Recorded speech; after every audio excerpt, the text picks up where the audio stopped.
Going to call to order the June 1st, 2021 meeting of the North Andover Planning Board.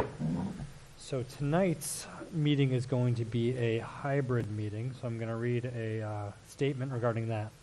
Pursuant to Governor Baker's March 12, 2020 order suspending certain provisions of the Open Meeting Law, General Law, Chapter 38, Section 18, and the Governor's March 15, 2020 order imposing strict limitation on the number of people that may gather in one place, this meeting of the North Andover Planning Board will be conducted both in person and via remote participation.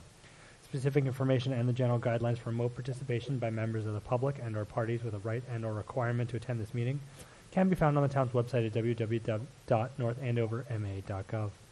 For this meeting, members of the public who wish to watch the meeting may do so on their televisions by tuning in to Comcast Channel 8 or Verizon Channel 6, or my favorite, online at www.northandovercam.org. In-person attendance of members of the public and board members will be permitted. So if anyone wants to come down, we are at the Senior Center, and every effort will be made to ensure that the public can adequately access the proceedings in real time via technological means if they choose to. In the event that we are unable to broadcast via technological means and allow participation that way, despite our best efforts, we will post on the Town of North Andover website an audio or video recording, transcript, or other comprehensive record of proceeding as soon as possible after the meeting. If members of the public would like to participate in the public hearings, they can do so in person here at the Senior Center. If you're not attending, you may do so by emailing your question or comment prior to or during the meeting to Jean Enright, who's our planning director, at jenright@northandoverma.gov. The question or comment will be read during the proceeding and responded to accordingly. Okay, Cam, how we sounding okay? Good on your end? And people on the Google Meets, we sounding okay? Yes, sounds great. Okay, so let's go forward. If with the board's okay, I'm actually going to take an item that was not on the agenda regarding the East Mill. Okay, Jean, regarding 21 High Street. Jean, can you tell us what we're gonna, what's going on? Sure. I had a request today. As you know, we permitted some time ago a 51-unit market rate residential pond building. So it's on the East Mill side of the mill complex along the pond to the rear of 21 High Street. The decision is actually posted. I had a call today. David Steinberg is here as well as Brian Vaughn. Eton, I'm sorry. It is hard to hear Jean. Jean, but your volume's very low. It's not any interference, just low volume. Okay, I apologize. So I'll repeat some of that. So the East Mill was permitted for a 51-unit residential market rate building along the pond on the rear of 21 High Street. I received a call today. In the audience tonight is both David Steinberg, RCG, as well as Attorney Brian Vaughn. They are putting everything in order to try to pull building permits. One of the items required prior to pulling the building permit is a Form I covenant, which has been recorded, securing the 3 lots of the definitive subdivision. As a reminder, this subdivision does not contemplate a new roadway. There's an existing roadway that will be maintained, and the decision conditioned prior to release of the covenant a bond for the roadway. However, because of the unique circumstance where the roadway has already been constructed, the board agreed to a condition that says, given the approval of the proposed roadway involves no new construction, the planning board may, at its discretion, substitute the use all or a portion of the site opening bond described in condition number 40 for the performance guarantee as condition of the release of the lot. And so that site opening bond is a $5,000 bond. Because the applicants would like to pull the building permits in the near future and the board does not meet again in a regular business matters until the July 6th meeting, a request came in to see if the board would consider allowing me to approve the Form J once all outstanding items have been addressed. And both David and Brian are here if you'd like them to speak to that. And they are requesting that the $5,000 bond be approved as the roadway improvement bond as well. Okay, so a couple of things, Gene. So normally what would happen is they'd come to you with all the stamps and everything and say everything's done, and you'd bring that to us and say, okay, everything's done, you want to allow me to sign the Form J. Correct. They're asking for us to say we can do that once everything's done without having to come back in here, correct? Right, so to grant me the authority to sign off on that Form J once all items have been addressed. Okay. And as I recall, the roadway is actually just the parking lot that's already there, correct? Correct. Okay. So that seems to make sense. I mean, if the timeline winds up that is right before a meeting, I'd say just come to the meeting. Yeah. But if it's, in the next week or so where we're not having a meeting for a while, it seems to make sense to just, as long as you're comfortable and have everything's done, to sign on the Form J. Yeah, I would say an alternative, there is a 15, 20-minute meeting before town meeting that we don't normally take regular business. If it happens to come through and it's only a couple of days before that and I'm posting the agenda, maybe there'll be some allowance for that. But they are looking to get on the Board of Selectmen agenda for Monday night for one item that needs to be approved by the board. And should that be approved, they'd be in short order within a couple of days of next Monday to come forward with the Form J. Okay. Anyone have any questions or comments? I just want to clarify in my mind what exactly this is, because I wasn't prepared for this item. So as I understood you, so this is, in essence, bond in lieu of having the package put together and then So it come normally, for a us? roadway bond is required because they're going to dig the whole thing up, lay Right, yeah, utilities and yeah. all that. And so in lieu of that roadway bond being sponsored by the DPW, this would use the site opening bond should we need a bond. And it's only $5,000. It's not a lot. The request here is, rather than the applicants come to the board to release the lots, would grant me the authority to release it once all conditions are satisfied. And that site opening bond is ensuring that they follow through, in essence? Yep. Okay. So normally they would bring us the stamped plan and say, look, it meets all the criteria and it's built the way we said it was going to build. So instead of bringing that to us, we're authorizing Gene to be our agent to accept that in the time period in between these next meetings. Gotcha. And this same authority was actually granted to me for the west side as well. And the west side had a substantial roadway bond because that is all being taken up, new utilities, and realigned with the East Mill entrance. That's not the case on the East Mill side. Okay. Okay. So can we get a motion to authorize the planning director to sign the Form J once all criteria are met? I think that's the motion, yeah. I'll make that motion. Motion made by Mr. Simons, I'll second. seconded by Aaron. We'll vote with the people remote first. So Kelly, why don't you vote? I don't know. Why not? Yes? Peter? Yes. Aaron? Yes. John? Yes. And I vote yes. Okay, that's approved. Did you need to say anything? All right. Nope, we're good. Thank you, gentlemen. Okay, continued public hearing, 3 Great Pond Road, Lane Finbury, application for a site plan review special permit under Article 8, Part 3, and Article 10, 195, 10.7 of the North Andover zoning bylaw. Applicant proposes the creative reuse and conversion of the Grange Hall in the Old Center to 3 residential units, construction of retaining walls, stormwater management, and creation of associated parking spaces. No exterior alterations are proposed. The parcel is located within the residential 3 zoning district.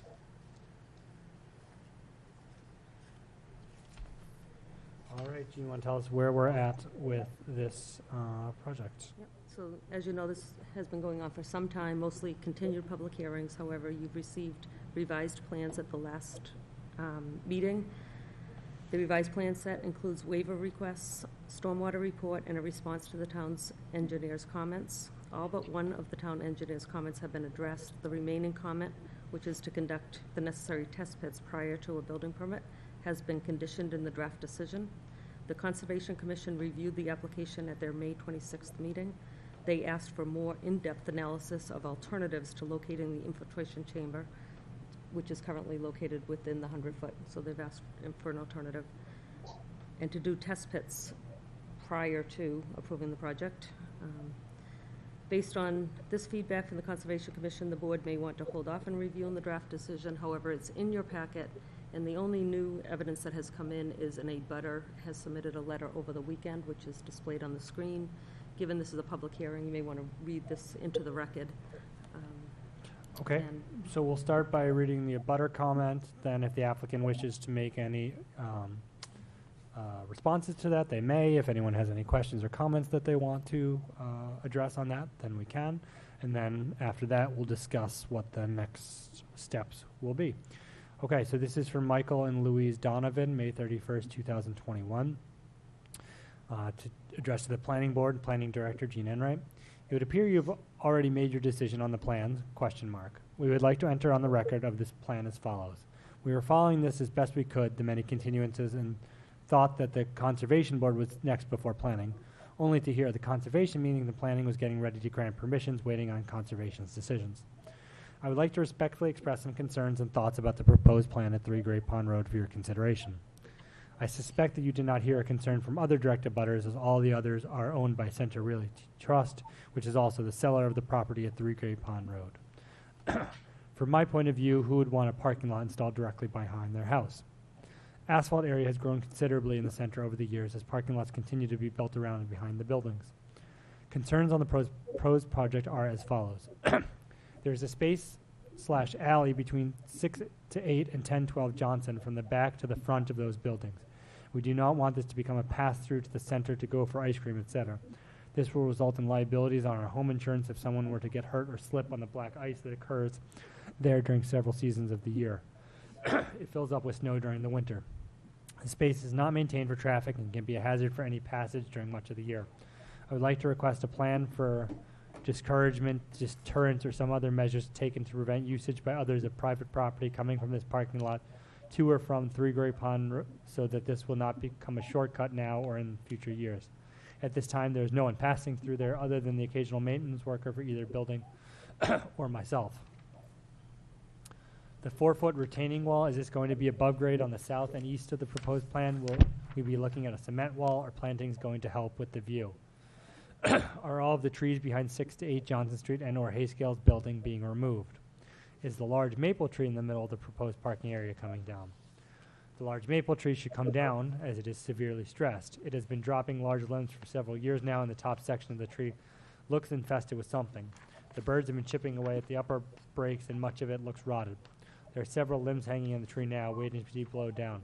If that tree is to come down, will be replanted. If it is not coming down, the upper part of the tree should be addressed. With the tree cover possibly gone on the west and the south of the proposed plan, what is the plan for mitigating the increased generation of heat in summer from the asphalt? There are plans for planting in the east, but I do not see anything for west or south. Will there be other plantings to the south and west sides? Excuse me. Finally, parking lot restrictions, i.e. basketball hoops and other activities that may create disturbances for us homeowners. Will the amount of parking spaces granted be enforced? The turnarounds on these types of lots tend to become more parking spaces and not turnarounds in many cases. Thank you for your consideration. Sincerely, Michael and Louise Donovan, homeowners, 1012 Johnson Street. Okay. All right, so let's see. Attorney Caffrey, would you like to make any comments on any of that? Yes, happy to. Good evening. We were before the Conservation Commission last week, and I think that meeting went quite well. They had two concerns. One is the interceptor and the location of it, or whether it might be moved. And the response I saw today was that because of elevations and wanting to collect the stormwater to get into the interceptor, that the location as provided was the only logical place to put it. Otherwise, you wouldn't be intercepting all of the rainwater. The other question was they wanted the test pits to be dug, and we're trying to arrange to get those done within the next week. So hopefully I believe they're the same test pits that the planning board is concerned with. Gene can correct me if I'm wrong on that. So there's an attempt being made to get those test pits done during the next week. Regarding the Donovan's letter, the response, I guess, is regarding the idea of there being a pass-through between their house and the next house. I don't know where this comes from. There is a very narrow alley, as you can see from the plan, between those two houses.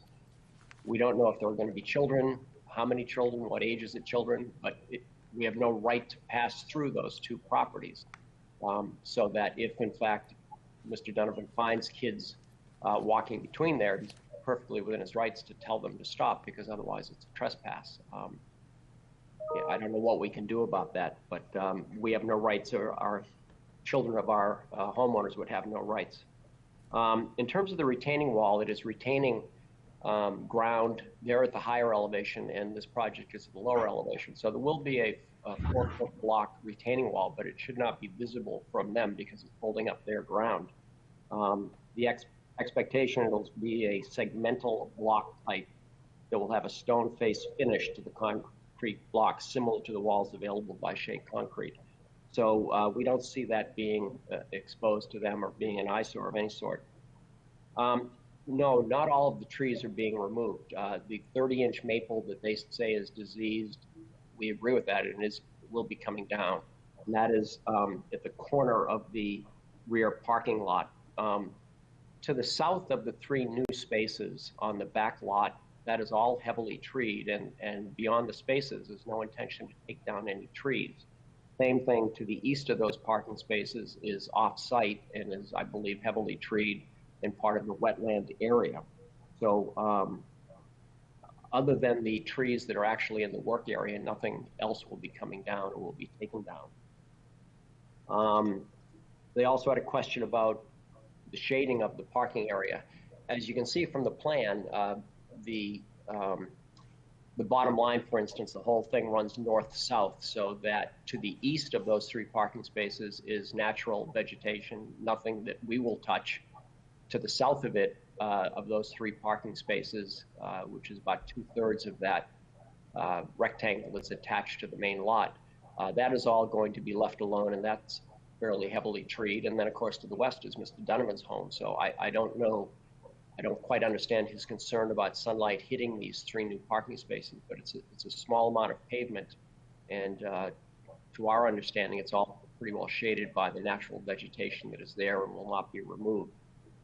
In terms of parking lot restrictions, again, this is a lot of speculation. People who have driveways, the kids are entitled to use the driveways, and if at some point somebody wants to put up a basketball hoop here, I don't know why that should be limited to these property owners. I don't think it's limited to other people in town. We're looking at 3 residential condominium units here.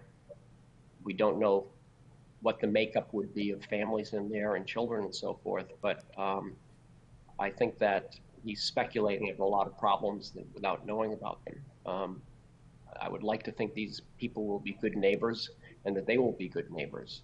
I imagine that if, in terms of this, he calls it a parking lot, I see 3 parking spaces behind his house. If 2 or 3 arborvitae planted between his house and the first parking space would help, I can't imagine Ms. Finbury would be opposed to 2 or 3 arborvitae or some sort of a screening plant being put in there. So those are, I guess, our responses. Again, we think this is a good reuse project. Nothing is perfect, but we think it should be approved by the board, and we would love to see the draft decision approved tonight. We're scheduled back before Conservation. I believe it's next Wednesday, and we're hoping to try to wrap this thing up so that construction can commence. Okay, thank you. So let me take if there are any questions or comments from board members about a butter comment and about your responses, and then we'll talk about what we can do with the draft decision. So Kelly, you're recused, correct? Correct. Okay. Peter, any questions or comments? No, thank you. Aaron? No. John? No, I'm fine. Nothing from me. So, Attorney Caffrey, I'm comfortable going forward with the draft decision. The only thing I would want to make sure that you and your client are comfortable with is that, our decision would likely say that you can't get a building permit without the test pits, correct, Gene? Yes. But if you do the test pits, conservation wants it before that. If you do the test pits and something comes back, and then you need to change your plans with conservation, that may result in you having to come here and modify your plans if it's substantial. So that risk is on you and your client for us going forward. We can wait if you want, but I'm comfortable going forward, but you just have to know that potential risk. appreciate it. That's fair. I think we'd prefer to move forward and get this decision behind us if we can. Okay, great. So we're going to look through the draft decision. If anybody has any comments that they want to make, Attorney Caffrey, is there anything in the draft decision that you disagree with or have suggestions on? No. Okay, so board members, we're going to go through it. Once we're done going through it, then we'll close the public hearing and then we'll vote.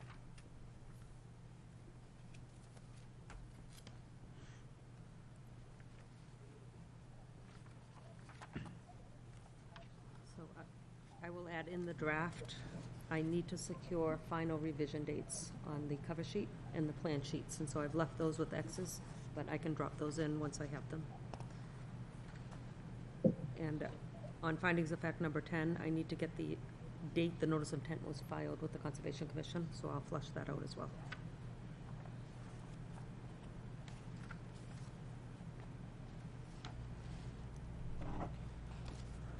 Gene, do we have anything just specifically, and I just haven't seen it yet, regarding the reuse, the factors that we need to find for reuse?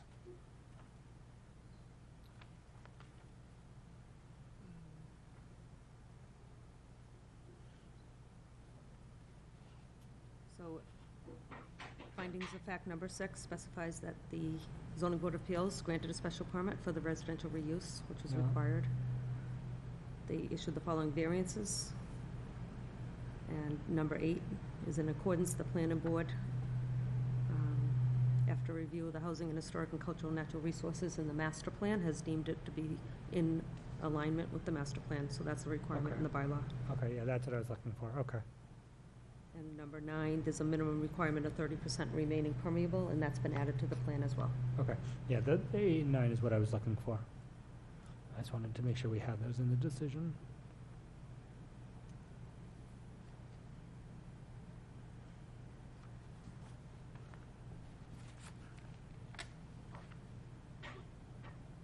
Did you want to close? I just want to see if there's any comments or changes to the decision or discussion on the decision. And if there's not, then we'll close the hearing. Okay. And then we'll vote. I mean, I think it's fine.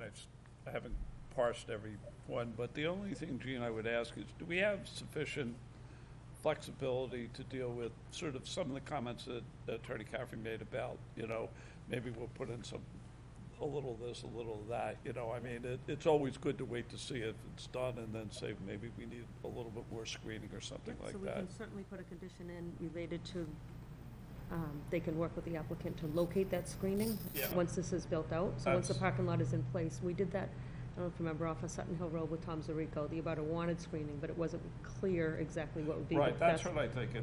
You'll know better when it's done. So I can do that. What's needed, yeah.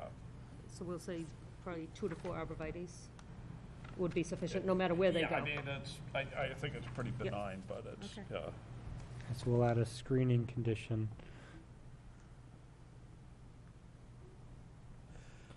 The only other thought that I had just is sort of like, I always like to find the facts being really detailed the way you've done it, is, and I'm not sort of religious on this, but maybe adding a little bit to the explanation of the adaptive reuse, that it preserves an important historical resource for future use. I think it's important to say that. I mean, you do address it, but sort of a little bit more obliquely.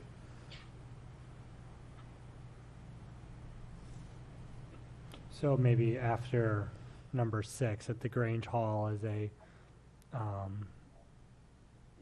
historic, important, Yeah.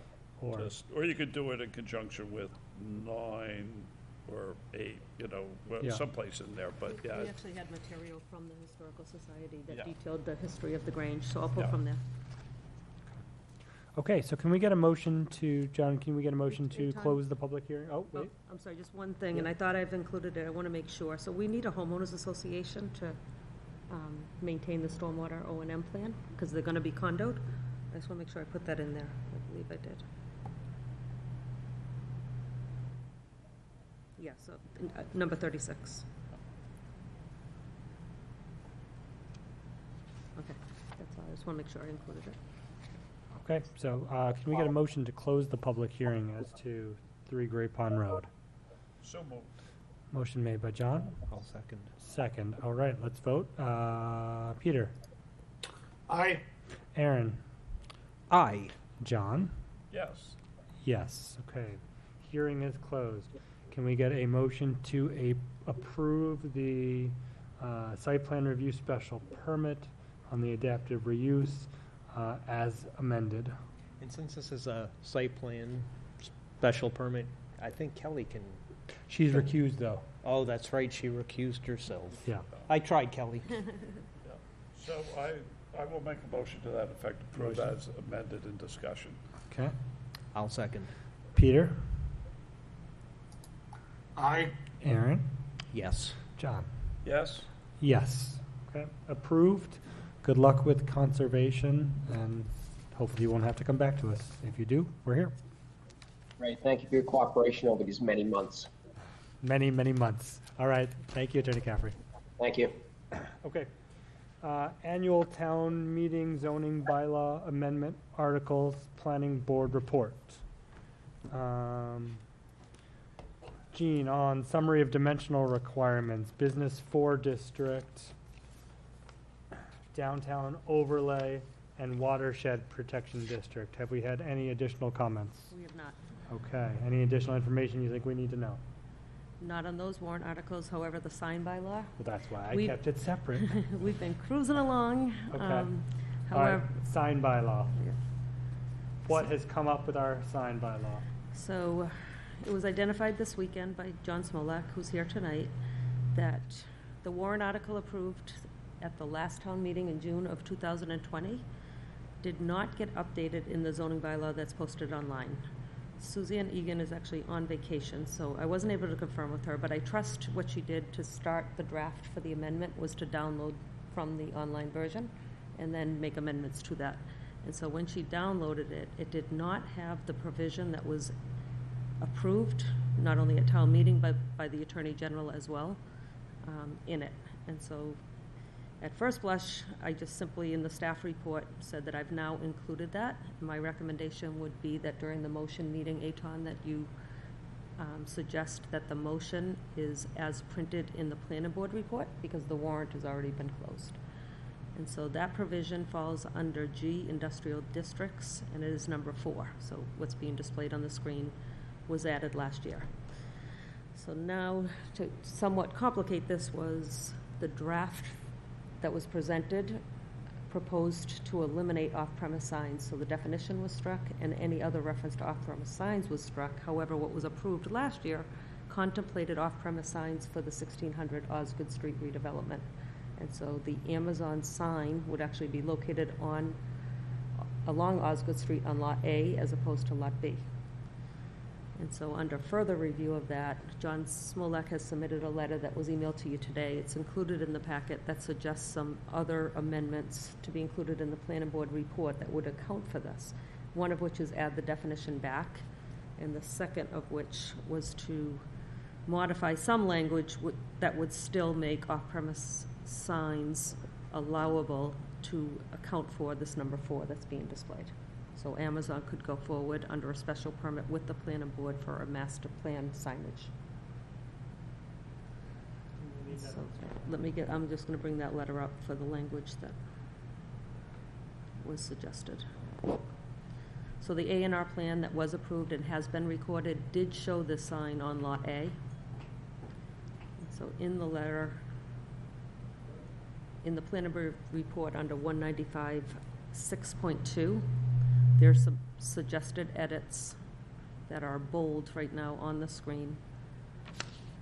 We have it here. So these are suggested in addition to putting the definition back.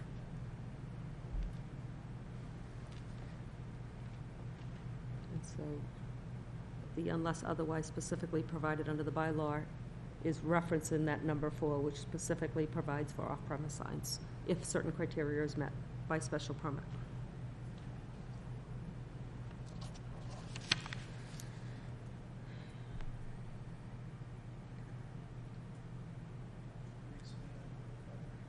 Sure. Just a second, I just want to just read this.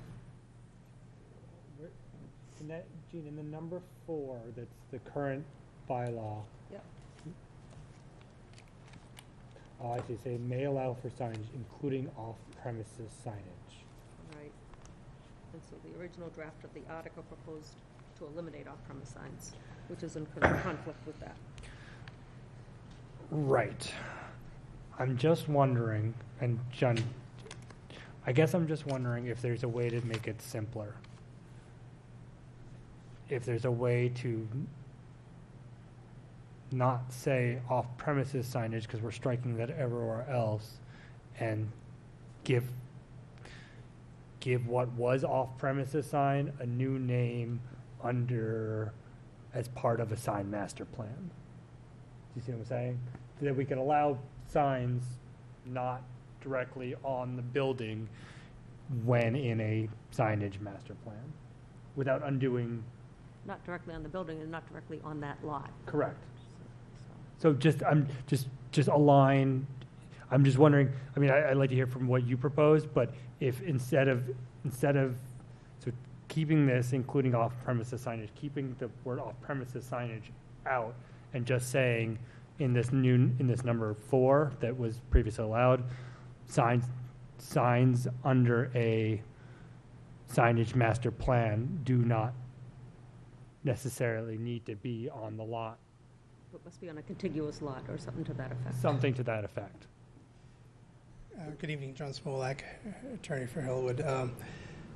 It's a good point. I guess the only comment I would make is that off-premises signs would not otherwise be defined under the bylaw. Correct. And so by default, what would be, how would you define it or describe it? It would be sort of innocuous.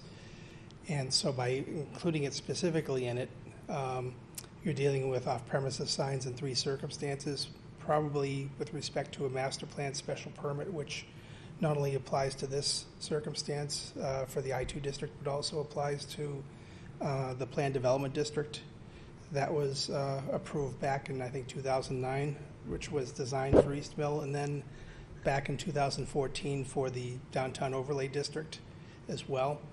And so the idea here was to do the fix for the Amazon site, specifically because in this language here under D, there's a performance standard that was approved at town meeting last year, which provides that a special permit can be granted by this board, provided that the approval is consistent with the purpose and intent of the sign bylaw. And the purpose and intent of the sign bylaw now includes D, which means that you should not have off-premises signs.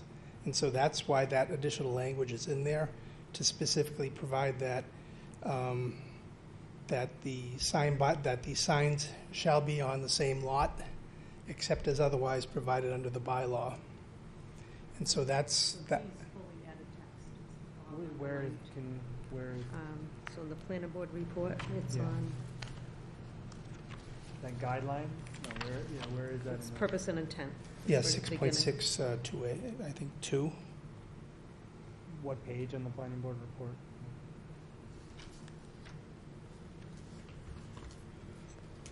Is on page 24.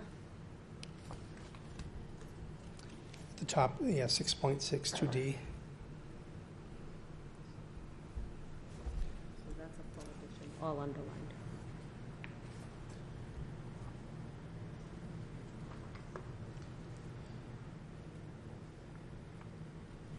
So basically, that first sentence suggests that signs must either be accessory or subordinate to the use of the building and the land. And then the second sentence states that the signs must be appurtenant to the land, building, or use. So suggesting that it has to be on the property. I hate purpose and intent. Like, if we're gonna write the law, just write the law. Why do we need a purpose and intent to it? It just makes things more confusing.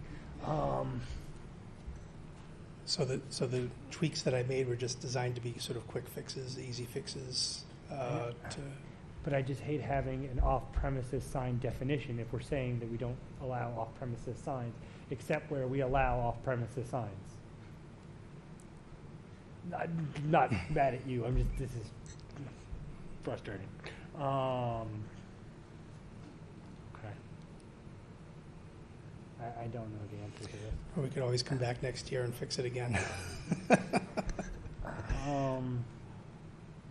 Yeah, and the reason why it came up, I know that this has been out here for some time. I just started putting together the sign master plan, special permits, and then I just started to take a hard look at this language and then realized what the language was in this bylaw and realized, well, we have a problem here for our north access road because we're not going to be able to get our off-premises signage in. And so that's the reason why we're making these fixes.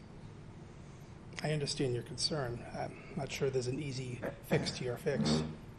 Yeah, without the time pressure, I just feel like we could, I feel like if we looked at it a little bit more, we could make it an easier fix. I mean, because it says notwithstanding, so when you say notwithstanding, then you can kind of do what you want anyway. Your point is well taken that it says including off-premises signage, which makes no sense if we don't have a definition of off-premises signage. Yeah, and that's why I was trying to tie that in, right? And it really, a redevelopment project is defined over 100 acres, so although it's allowed in the PDD, there aren't any parcels that would meet that criteria. It's really limited to this parcel.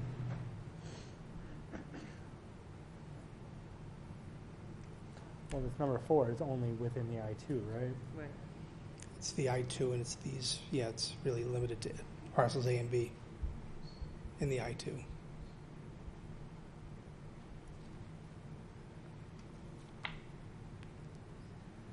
So for your consideration, I alerted Laurie Burzlaff of this issue that'll be before you, suggested that she would include it on the Monday night's selectmen agenda as well, because they've already made their recommendation of favorable action. And similar to Article 9, you guys reaffirmed your favorable recommendation. I think she's going to ask the select board to do the same, if it makes it through this.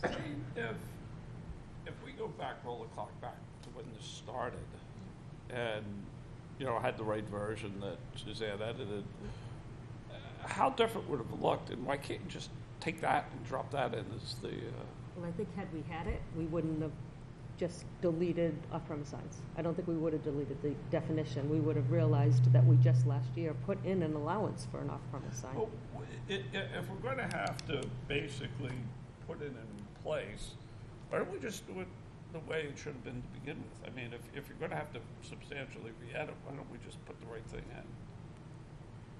I think it's just a matter of timing. Yeah. Well, to John's point, how extensive would a revision be? I know Suzanne put a lot of time into rewriting the sign bylaw, but if, say, the off-premises definition, you know, that was taken out of this, but to John's point, if we put that back in and the language of section 6.6 G4, if that's put back in, I don't know how that changes what Suzanne wrote, but it would seem to be that would be the easiest thing to do. What John, can I go back to this number 4 is what we need to change, right? That the issue is the language about the comprehensive signage master plan, right? We don't Well, have to change that. 6.6 We're just dropping that into the planning board report because it should have been there all along. No, I understand, but the part where it's to make this work, right? What John is saying is that where it says may allow for signage, including off-premises signage, that's a problem because off-premises signage doesn't have a definition. Mm-hmm. And the other problem is that the criteria for allowing it is, in the opinion of the planning board, is consistent with the general purpose and intent 195 6.2, which is above, which talks about not having off-premises signs. Those are the two things that are problems, right? Right. So, one problem can be solved by just crossing out including off-premises signage. Right? Let's just take that word out, right? If we took those words out, that's not actually a problem. Then the only problem is that that it says with the intent. So I guess I'm just wondering if, and again, I'm just making this up as I read, but if approved by the planning boards according with this, number 4 may allow for signage, which deviates from the specific sign requirements of the zoning bylaw, including 195 6.6, provided that such signage would, in the opinion of the planning board, And then let's forget the be consistent with the general purpose and intent of the sign law, like be consistent with special permit criteria or with the, something vaguer. Well, if you You know? take out off-premises signage, then we don't have off-premises signage. If you take it out of G4, and we absolutely positively. Well, no, need but that, fine, right, but we may allow for signage, in parentheses, either on premises or on an abutting lot, something along those lines.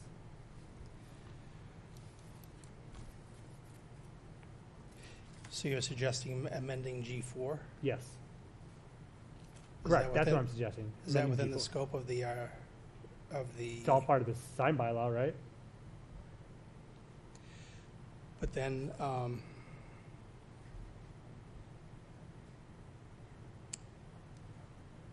but how do you deal with the 6A, 6.2D provision, which still suggests that the signage needs to be on the land? Because it says notwithstanding anything else in the bylaw, right? So, just something, Potentially. yeah, I don't know if that solves it. I'm just trying to think of a way to do it without undoing all the stuff that we did and making it even more confusing. Like, Yeah, I mean, personally, I didn't think what I just did was confusing. I thought it was clear because it just points to one specific section.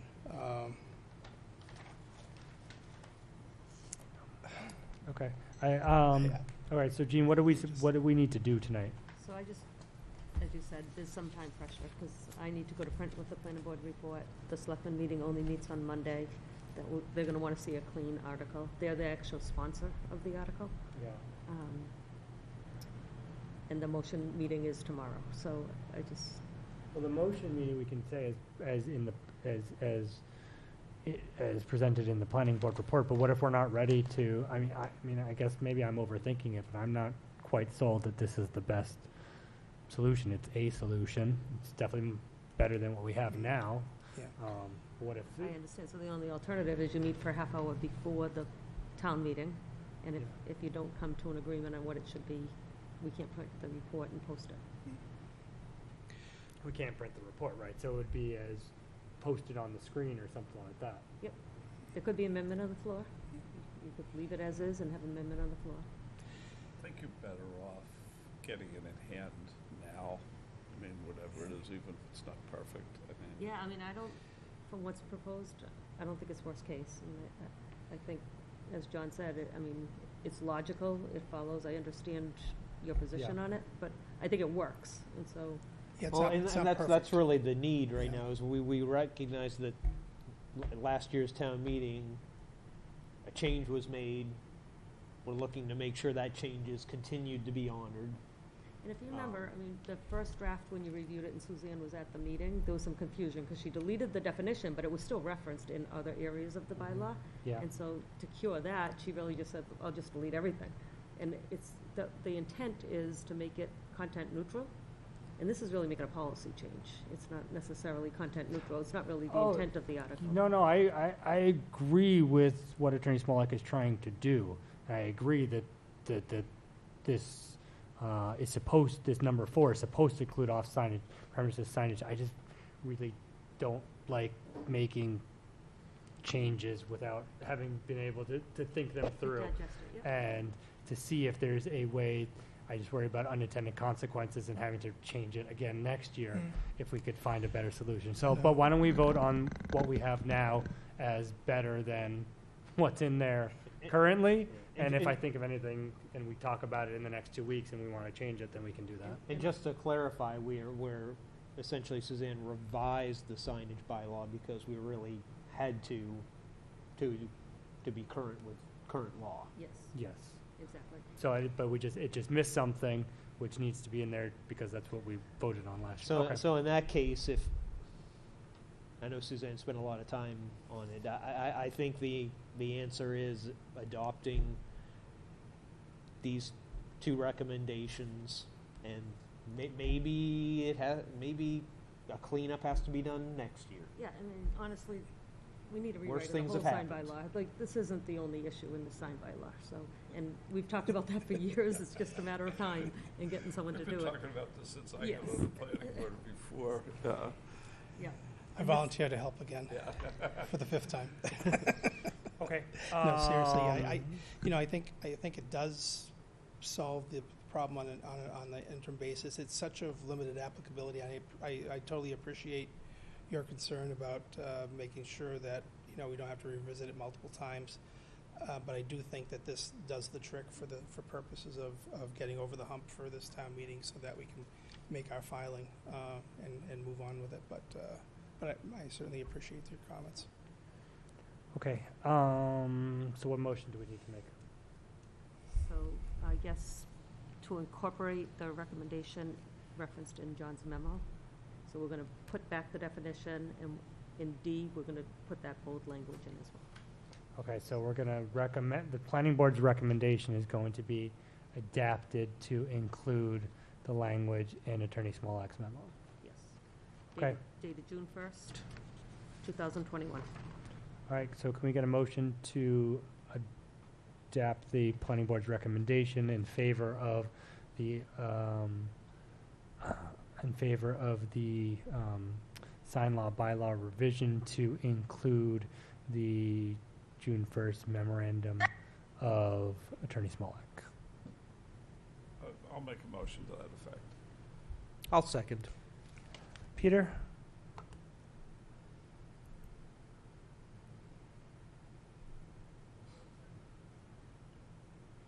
Maybe? No.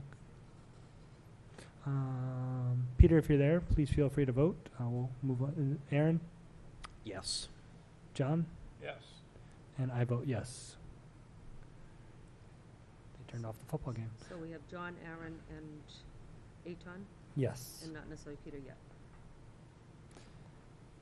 Peter's back. Peter, do you have are you able to vote on the signed bylaw recommendation?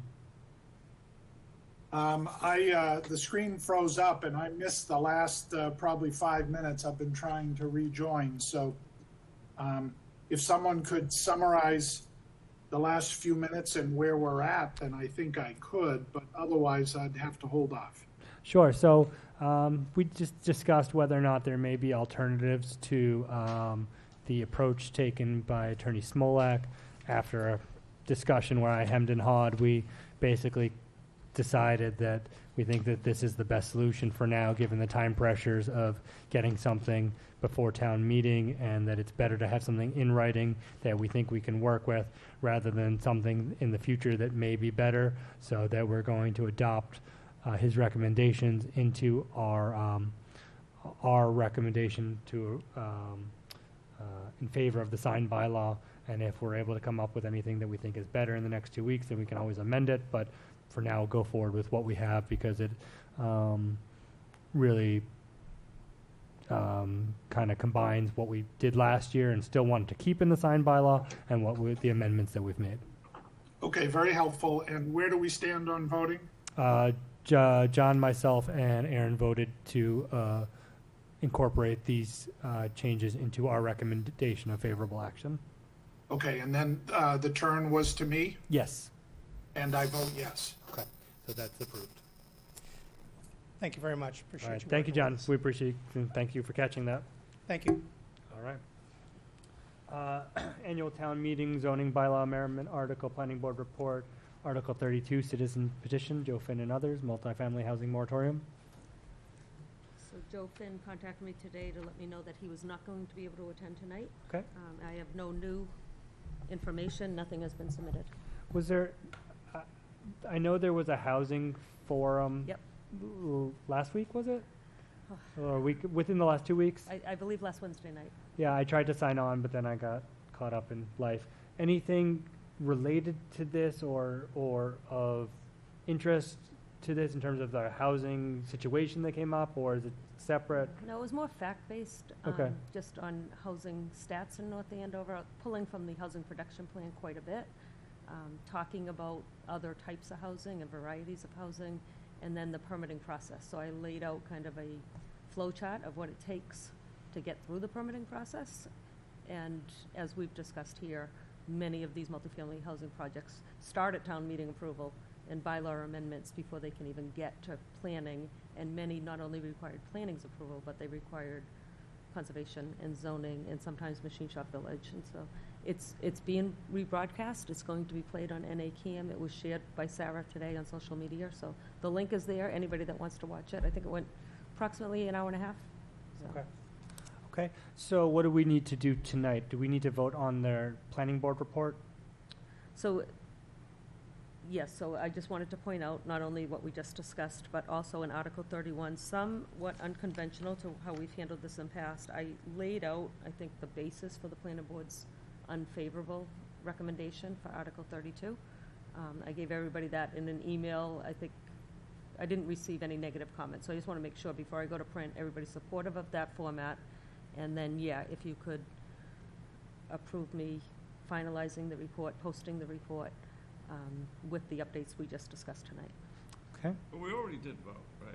You We voted unfavorable action. Yeah. Okay. Jean made put together the planning board report, and in our report, usually it just says, favorable action, unfavorable action, but where this was a citizen petition with a lot of information, and a lot of different rationales, we did put a little bit more of a rationale behind our unfavorable action, because it's not necessarily apparent just from the vote of what we were concerned about. So I think we just need to, if everyone's comfortable with everything that's been written in the planning board report, just vote to allow Jean to publish it as is.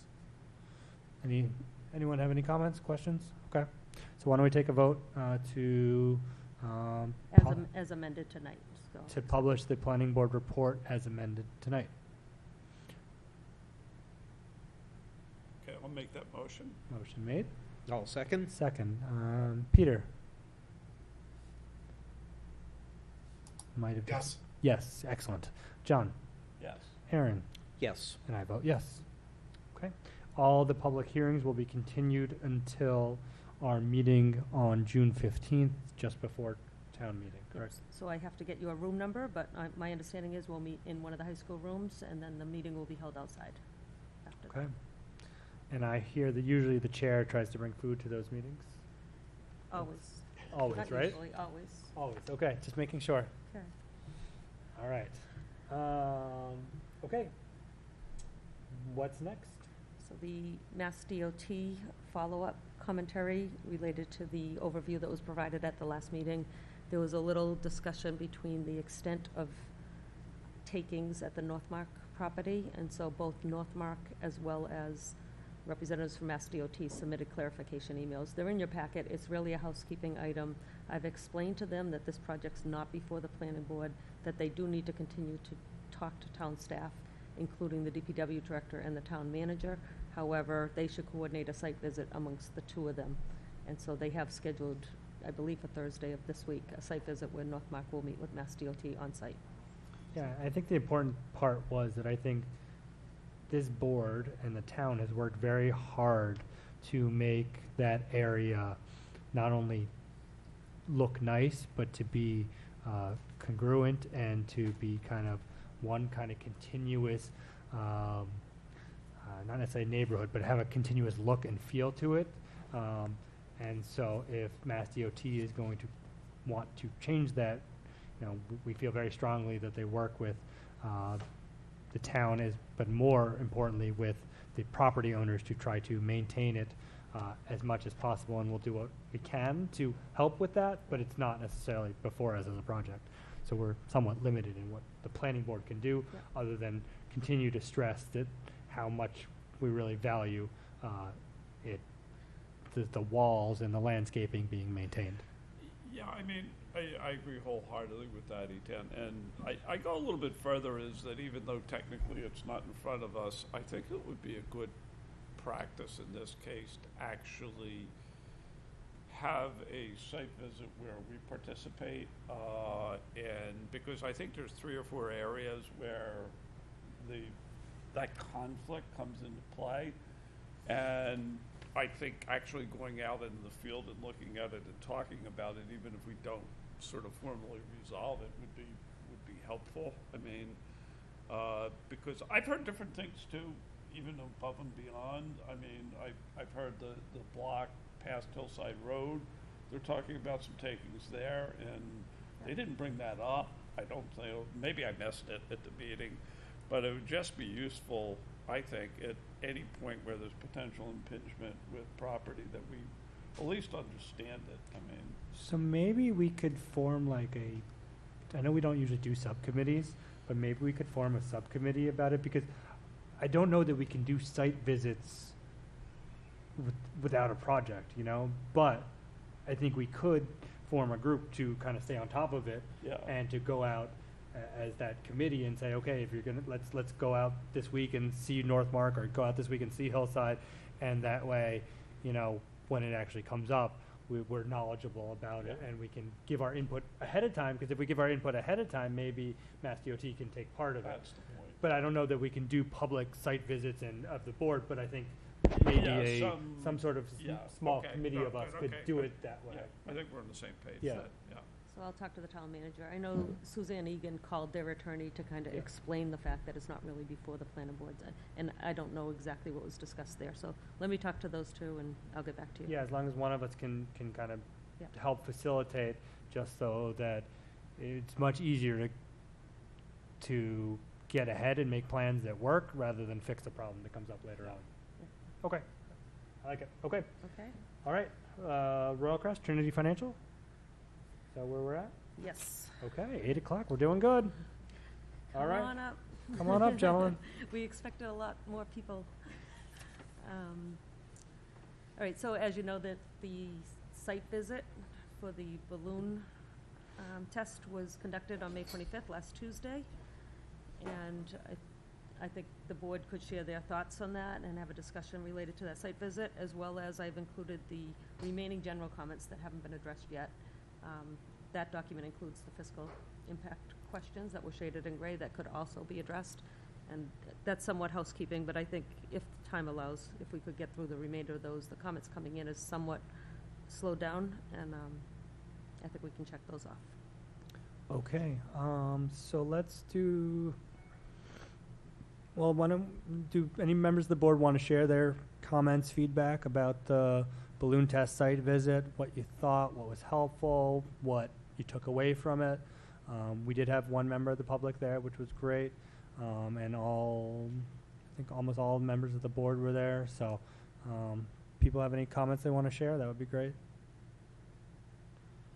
I'll start off. I think being there on site was very helpful in the fact that we could really try to start to envision the development, the mass, the density, how that would interact in its surroundings. And I came away with, and not having really toured the existing Royal Crest facility before, but it was helpful seeing the scale of the current buildings versus what was planned. And I came away thinking that my concern is not with height of buildings, and I know that was really the purpose of the balloon test. Actually, I thought what was more helpful to me was various staking of corners, and it just reiterated in my mind my concerns about just proper buffering, not only with the surrounding neighborhood, which I thought, having seen, gone out there,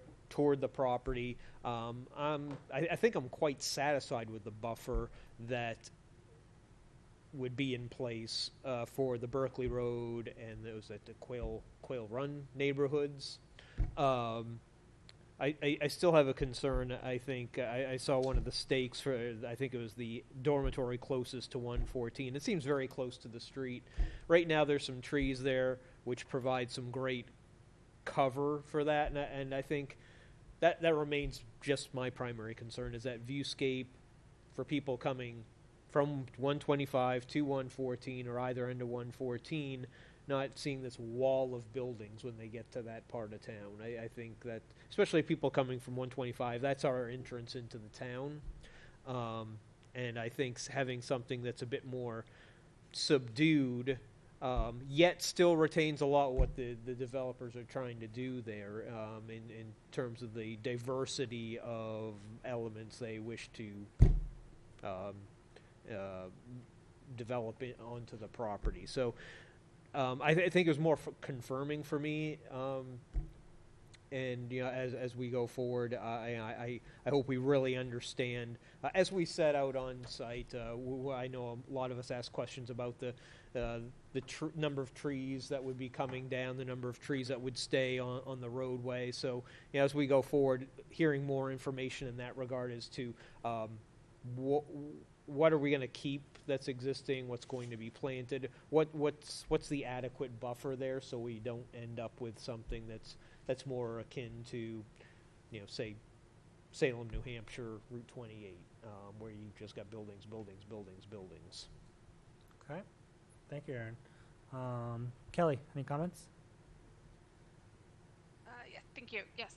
So echo a lot of Aaron's comments, so I won't repeat, but just in terms of my main consideration is along the frontage on 114. Those buildings, it just felt that they were extremely close, and given the 5 stories in height, I think being able to see a depiction of what the corridor will truly look like as you're coming in off of 125 and going down 114, it sort of leaves you with sort of a concern, kind of like a tunnel of buildings as you go down 114. So I think being able to see some imaging. I think we'd had some from, I think Avalon, where they mocked up pictures and showed us, from different positions. It was from a butter's yards, showing pictures of here's the buildings, here's the trees that will be there. So we could truly see, as best we could, what the development would actually look like. I think something like that would be very helpful. Great. Peter? Yeah, thanks, Tom. Can you hear me okay? We can. Yeah, my takeaways were quite similar to Kelly and Aaron's that we've already heard. Buffering, proximity to 114, proximity of the dorms and parking lot to that triangle of residences along 114. But in addition to that, I came away thinking this is, for me, it just put an exclamation point on the density. Looking at that map and depiction of the new buildings compared to the current ones, the size, the scale, the proximity, whether it's the townhouses towards the rear, or the dorm, the hotel, the buildings up front.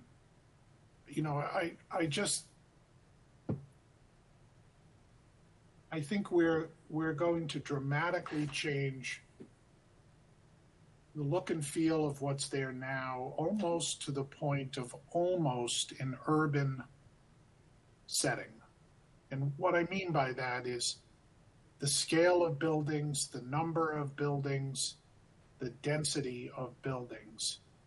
It will just dramatically change that. And I'm still having a hard time seeing how that fits into a, New England town, common, village idea. I get it that there's a piece of lawn set aside, and I think that's nice, but the density here just, in my view, turns this into a near urban setting. I will say that I thought, if you look at the proposed buildings and the current buildings, there is a significant increase in the setback along a portion of the rear of the property. And that was very impressive. I fear that it's done as a result of sacrificing lack of buffering elsewhere. And to me, that trade-off, that if you provide adequate buffering in one place, it's like pushing your finger into a balloon, it expands elsewhere. To me, that's just another exclamation point on the density of development we're putting into this site. I get it that it's a large site, but this will be a near urban feel when it's done, if it's built this way. Thank you. John? Yeah, I would echo Peter's points. I think, Peter, that shift from sort of what I'm going to say is there's almost a bucolic element to the property today. What struck me was that how open the existing property was, even despite the fact that it had that many buildings on it and that many residence units on it. It felt sort of open and in scale with everything else.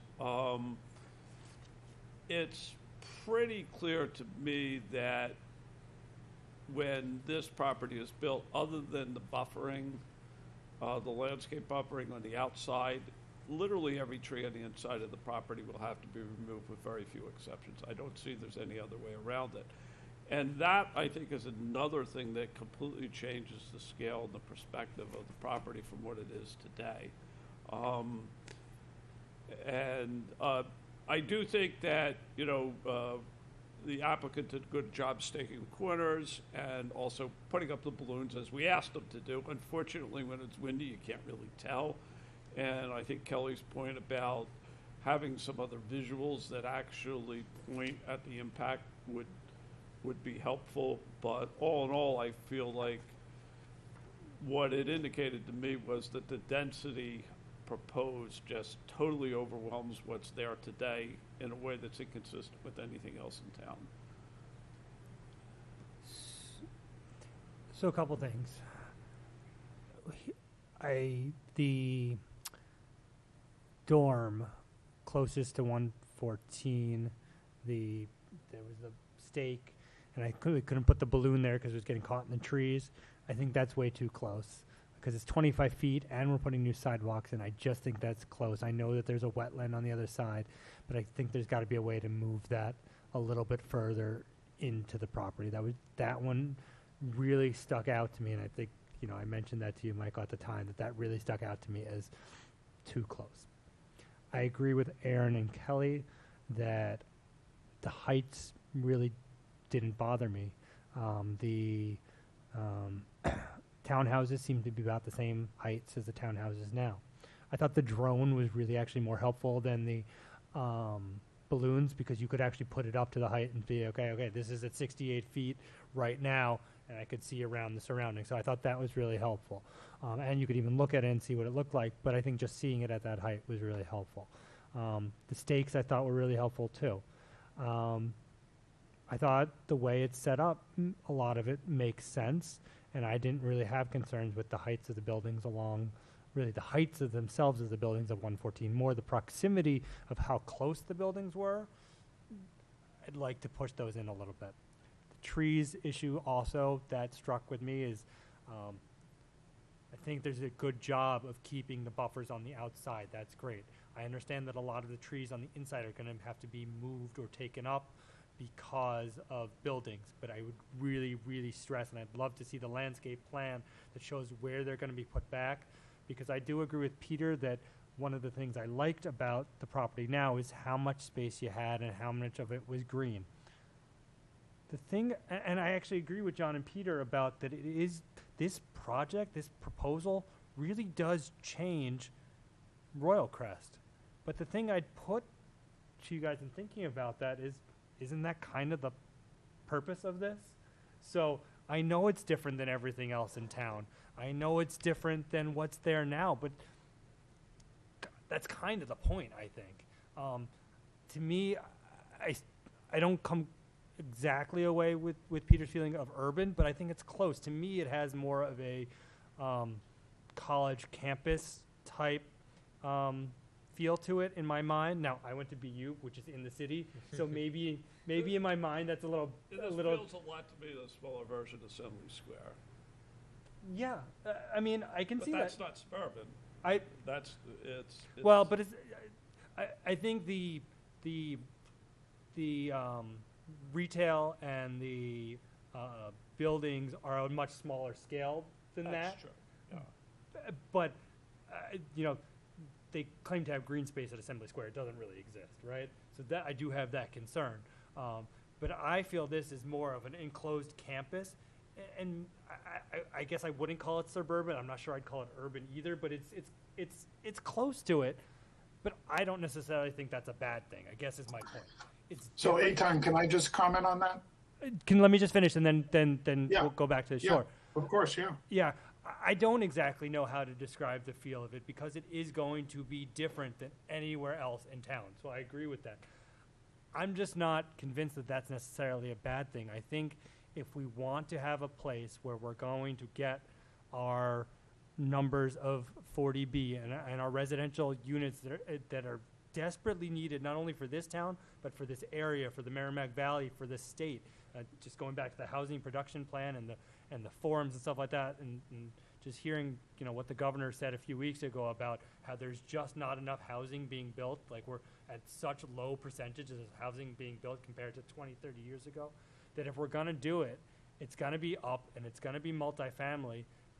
But there's so few places in town that we could actually successfully do it that I see this as the right opportunity in the right place. I'm not saying that this plan itself is exactly the numbers I'm talking about. I think I'd like less, but I don't necessarily have a problem with the feel, because I think that the people that are going to want to live there are not going to be the people that want larger estates or that want to be in suburban. They're going to be people that want to be in a suburban town, but have that kind of urban or college or campus feel to it. And I think there's a market for that. And I agree that it's kind of scary and it's kind of different and it kind of doesn't go with the rest of the town. But I think that's okay. I think it's okay to have something different in town that this provides, as long as the traffic's okay and the wetlands are okay and all the other stuff that we talk about meet our criteria. I kind of think it's okay to have something different. So those are the feels I got for it. But I do agree, too close. Some of those buildings on 114 are too close. We need to maintain those buffers, which I think that we did around the property. I'd like to see more plans for how we're going to address inside the property. We still have other issues that we need to go through with other comments that we've gotten from abutters. We need to figure out the path. We need to figure out the fencing. All those smaller portions that are still important. But I came away actually feeling better about the project. I still do think that the numbers we're talking about still are probably a little too high, and I want to work on that. But I came away feeling better about it, even if it's different. So that's my long-winded take. Peter. Yeah, thanks. I think maybe what we're trying to say, maybe put in other words, is that there are aspects of this design that are appealing and well done. But the distinction that I think I'm hearing between members of the board and myself is that appealing and well done and would fit in with the surrounding environment in Somerville or Cambridge. And it would be, wow, this is a nice campus-like multi-use development. So I think it's less a case of, is this good or bad, and more a case, although with some important asterisks, too close here, too close there, that sort of thing. But it's more a case of, does this fit in this town? And I think we're all concluding that this would be a departure, that the numbers are higher than we'd like to see. And my concern is, how much of a departure should we have and why? I take your point, Eitan, that there is a need for housing, but I also think that this suburban town has sort of done our duty in very substantial ways with substantial multi-family housing, one after another, after another, after another. So it's not like we've been doing nothing. We've done a lot. And I think, there's a sense that we could do more on this parcel. But to me, if it doesn't fit the community, if it's like nothing else, and if it has, if not an urban, a near urban feel, then I think this design belongs in Somerville or Cambridge and would work well. But it's just overwhelmingly different for this town. And so, yeah, that was my takeaway. But thanks for the chance to comment. Okay. I mean, I think that's fair.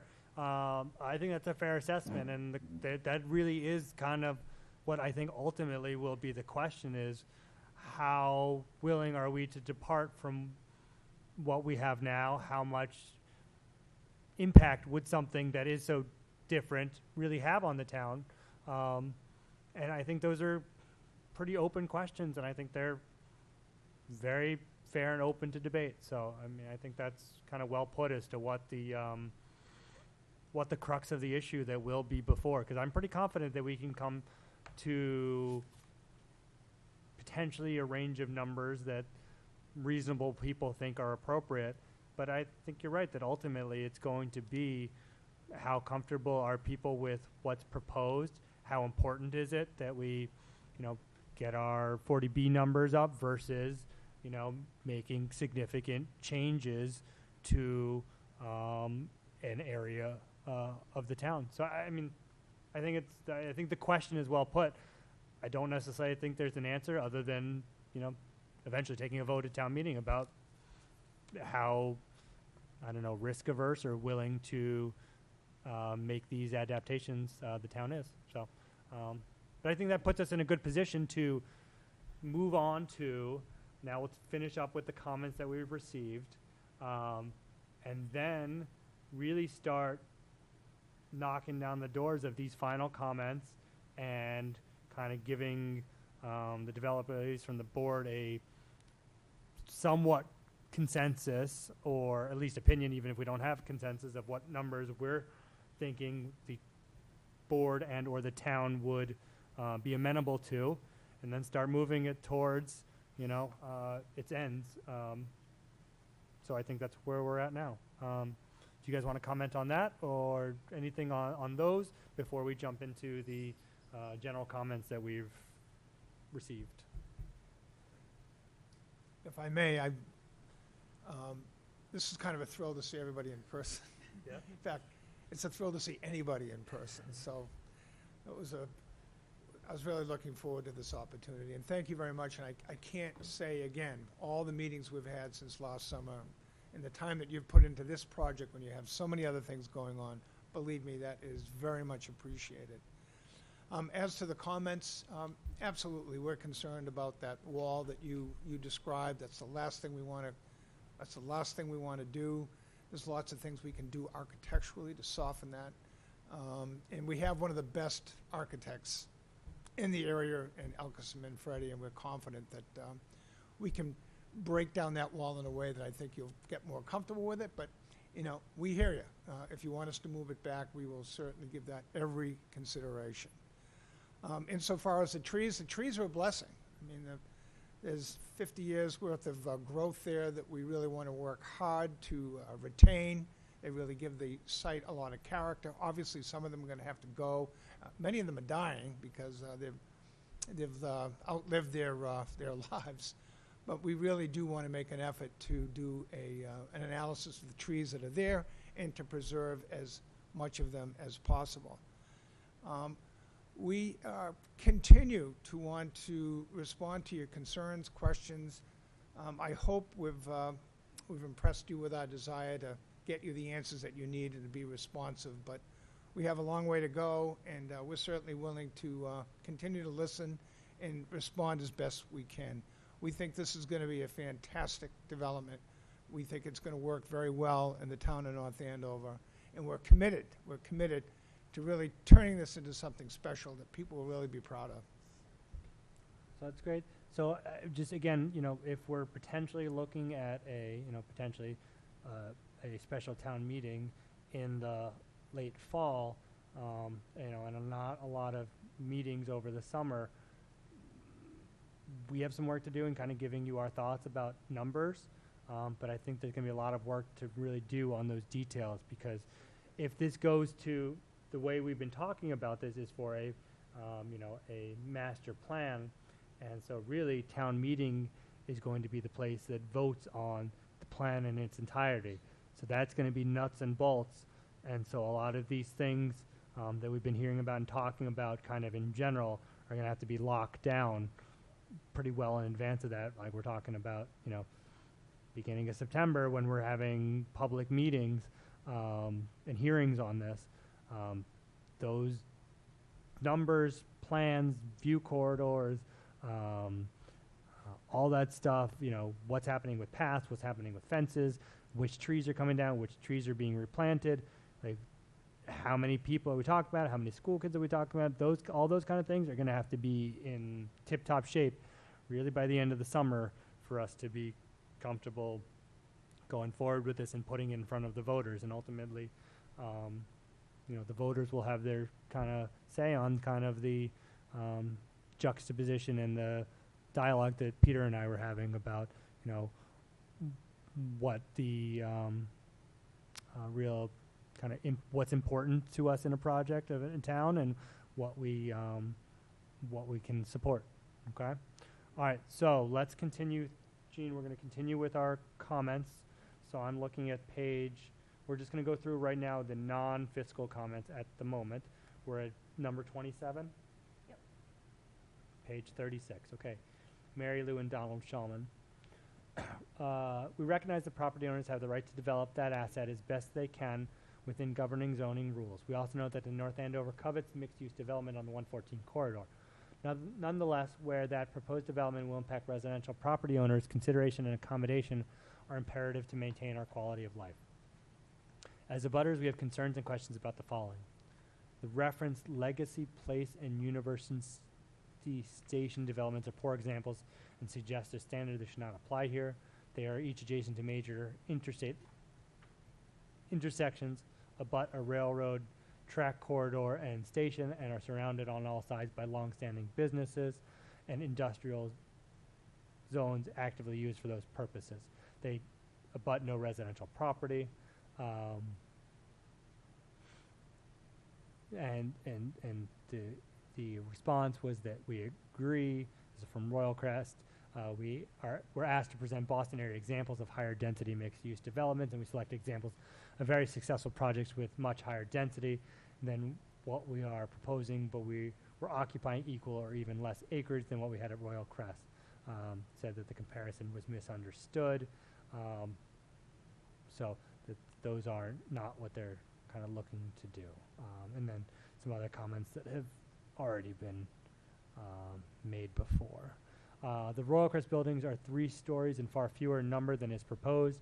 In most locations, the existing buildings do not directly look over or into residences, as most are set at an angle to lot lines.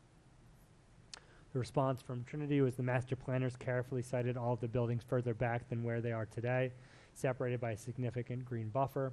Especially with this green buffer, we do not anticipate any residents in the proposed master plan to be able to look over and especially into homes on the other side. The buffered area from existing buildings to property lines is approximately 80 feet. Our new plan increases that buffered area by 75% to approximately 140 feet, and in many locations much more than that.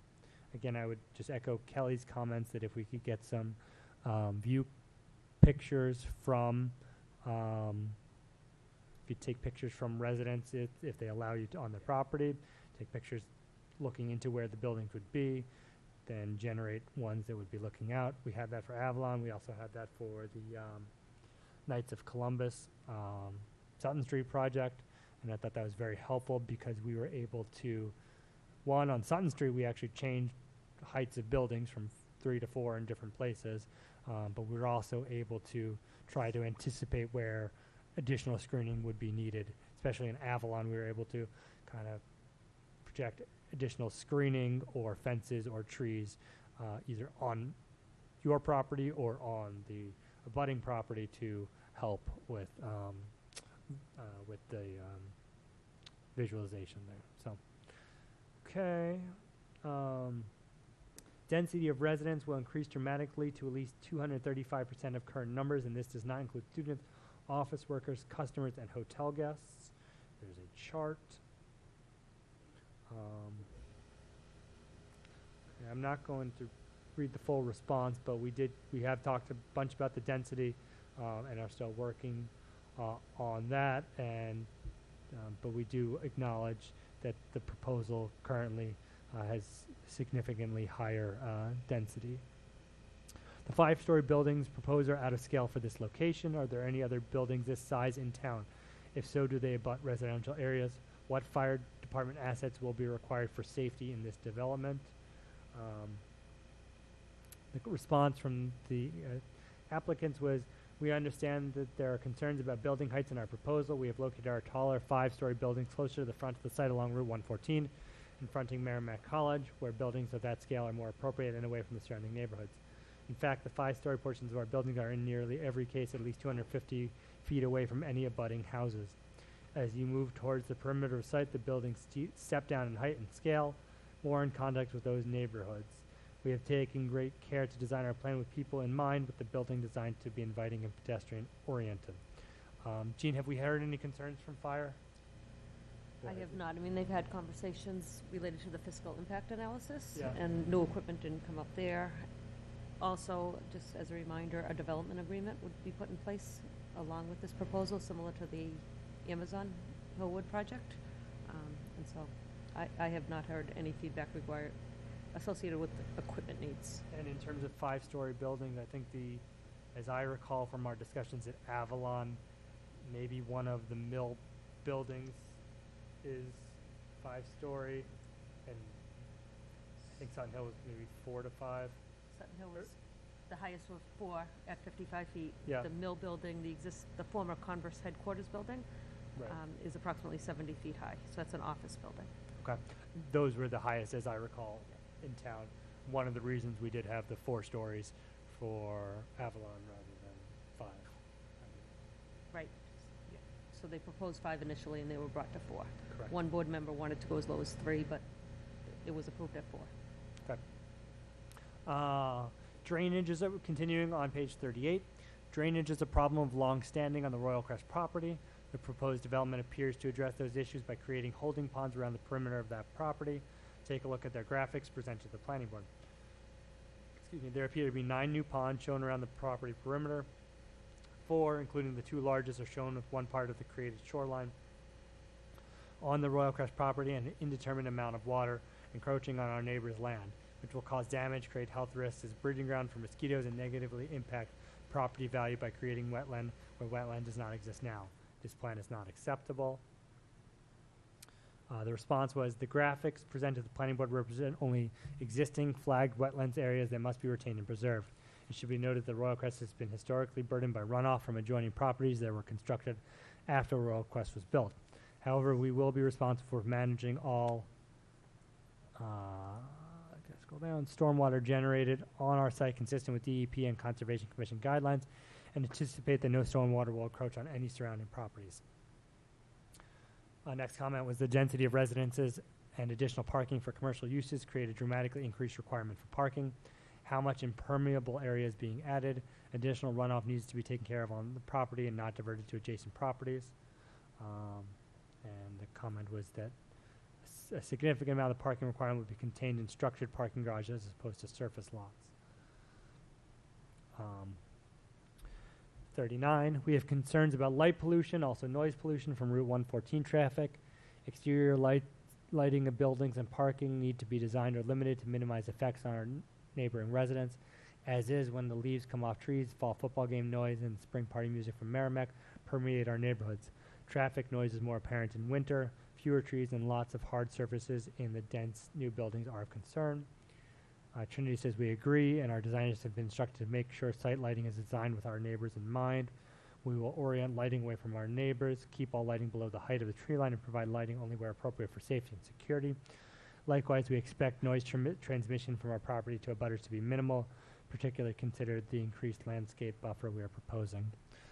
I would also note that in many of our recent decisions, we have conditioned the lighting plan as well as repeated lighting testing, either a year, 2 years, 3 years into the project to make sure that the lighting that actually comes into fruition, actually corresponds with the lighting plan as proposed.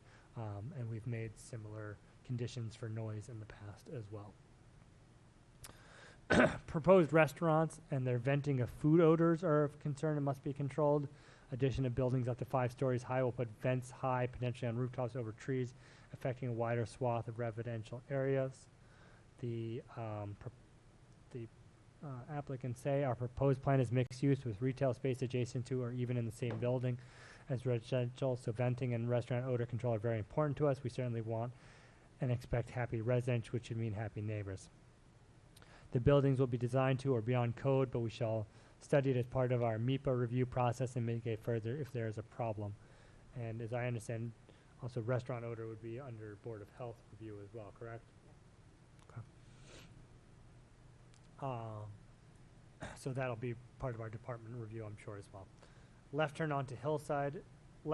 Turn out of Hillside onto 114 is already a hazard.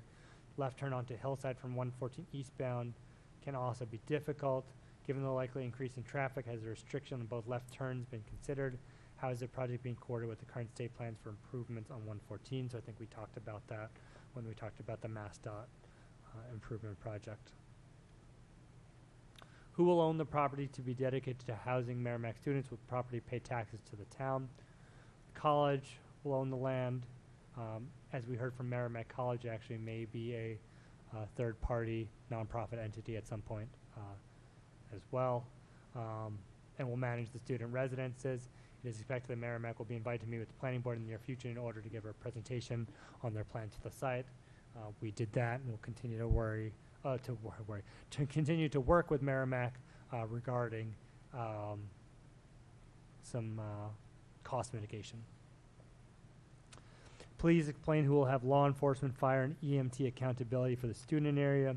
Who will neighbors on adjacent properties, town, home residents, and students call when issues of safety, fire, noise, underage drinking occur in that area? Who will have authority? So I believe we spoke about that when Merrimack College was here, as well as with the town manager. Have any other private-owned, dedicated developments of off-campus been constructed in this or another state? How has that worked? The response is there are many, many examples of successful developments of off-campus or campus-adjacent student housing through the United States. UMass Boston, Texas A&M, and California College of the Arts are just a few of the models. UConn in Stores is also an example of mixed-use, privately built student housing adjacent to a college campus. Additional comment number 28 from Mary Lou Shulman. Without the usual public forum for comment and Q&A, the developer had set up a website about the proposed project and requested feedback on it. Rather than getting a dialogue with the developer by posting there, Don and I decided to send you a couple of quick notes. Trinity stated intent to make quality development that is congruent with the surrounding town sounds good and seems to be sincere. As shown on the website, the project does not yet meet that objective. While the website presents their intent, it does not address impact on the town. We understand that you have requested and will critically review traffic, financial, and other town analyses. And obviously, this comment came in before some of those items have come in. We continue to be concerned about the scale of the 5-story buildings adjacent to residential areas. No homes reach those heights. There appear to be few buildings on the campus of Merrimack that exceed 3 stories, or very few that reach 4 stories. The developer's website has headlines and descriptions that describe housing included in the project. They reference 93 workforce-priced housing units. The resulting impression significantly underestimates or misrepresents the total planned number of residential units shown on their own spreadsheet. The larger real total raises serious concerns about impacts on town services, notably schools and safety. It's a good point, which we've hopefully are going to continue to discuss, as we already discussed as part of some of the financial impacts. And again, as to public forum, we know that this has not been ideal for interaction and for it's not the best way to kind of get to some of the heart of these issues. We do, again, hope to have, we will, before anything goes to a town meeting, we will always have public hearings that will be in person and allow for back and forth. We also do hope to have some individual town hall type style meetings outside of the planning board agenda to allow for more public discussion. As soon as we have kind of dates and frameworks for those, we'll let people know. Okay. So there will be still significantly more opportunity for public forum, comment, going back and forth, dialogue. Okay. Page 41, from Don Schulman. Benefits of a friendly Chapter 40B approach will enable town to exceed its 10% threshold requirement in Chapter 40B, giving local control back to town for future proposals contemplating 40B. 2 questions. What is the town's current 40B percentage, and what will the town's 40B percentage be if the development is built as shown? Very, very good question. Jean? Estimates. It's 8.7% currently. Currently 8.7%, and just a clarification, that is based on the 2010 census, correct? 2010, yes. And so I had a document that layered in all of the recently constructed and/or permitted housing units and added in the proposal for Royal Crest with the 40B at 385 units, and that brought us to approximately 10.5%. Now, granted, it's kind of a back-of-an-envelope approach. The 2020 census is coming out fairly soon. The SHI, the Subsidized Housing Inventory, is a 2010 number, so I had to reconstruct all single-family and multifamily units since 2010 to come to a number. So it would actually be, based on the 2010 numbers, it would be higher. It would be probably somewhere around the 11 or 12 based on 2010 numbers, but that doesn't include for all the development that we've had since then that has not been affordable.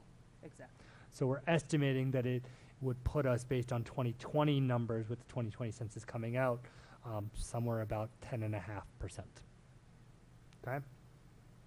That's as currently proposed. So again, if the 40B numbers go down, that obviously goes down. Also doesn't incorporate any future affordable housing bylaws and things like that that we hope to do, but going based on the numbers that we have to work with at the moment. Number 30 from Jean Sarasso. I live at 81 Berkeley Road, and one of my neighbors alerted me to the proposed Royal Crest project.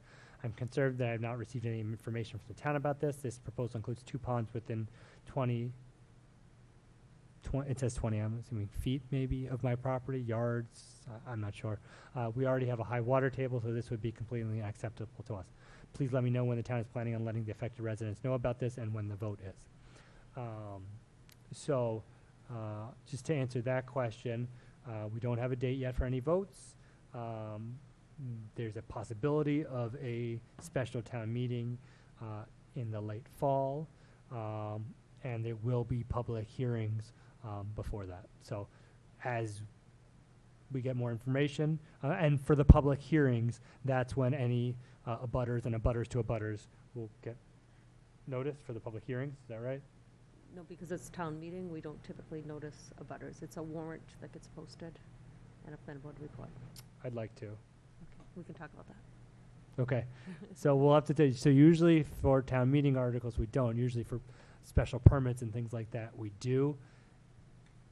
We'll figure out a way to make sure that either the town or I would say the applicant make sure that abutters and abutters to abutters get notified of the public hearings. Right. I think that's going to be important. Yeah. I think even if it's not within our rules, at least for the public hearings, we should do that. Okay. All right. We'll make that happen. We'll just figure out the details of how in the future. Anyone got issues with that? Okay. All right. All right. Dear Planning Board, in reference to the following email from the developers in Merrimack College's consultant, does Merrimack College or the developer have any plans to use office space or any other facilities of Royal Crest now or in the future? Would a development agreement withstand a future Dover Amendment challenge? Should Merrimack continue to expand, purchase, or lease additional parts of the development? Is there any case law that the town could restrict a private property or third-party nonprofit for MC from leasing units or offices? That's from...